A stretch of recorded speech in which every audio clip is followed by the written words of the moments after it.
নমস্কার বন্ধুরা, এই মুহূর্তে টেট সার্টিফিকেট দেওয়ার ব্যাপারে কিন্তু একটা গুরুত্বপূর্ণ আপডেট এসছে West Bengal central school service কমিশনের ওয়েবসাইটে। সেই আপডেটটি কি এক ঝলকে দেখে নি।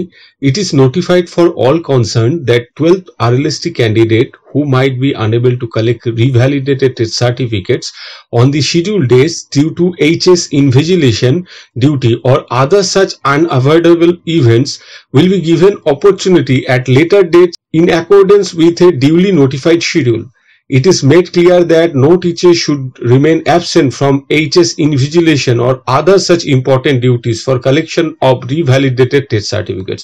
অর্থাৎ যারা HS ইনভিজিলেশন ডিউটিতে আছেন বা অন্য কোনো গুরুত্বপূর্ণ দায়িত্বে রয়েছেন বিভিন্ন স্কুলে, তারা তাদের কর্তব্যে বা ডিউটিতে অবহেলা করে কোনোভাবে রিভ্যালিডেটেড টেট সার্টিফিকেট নিতে যাবেন না। তাদের জন্য আবার পরে শিডিউল দেওয়া হবে, এ নিয়ে দুশ্চিন্তার কোনো প্রয়োজন নেই। এটা এইচএস পরীক্ষার মধ্যে একটা গুরুত্বপূর্ণ বার্তা, কারণ আমরা দেখেছিলাম যে এইচএস পরীক্ষার মধ্যেই কিন্তু বেশ কিছু ডেট ছিল, সেই কারণে এই বার্তাটি কিন্তু অত্যন্ত গুরুত্বপূর্ণ ছিল। আজকে এই পর্যন্ত, সকলে ভালো থাকবেন, সুস্থ থাকবেন, ধন্যবাদ।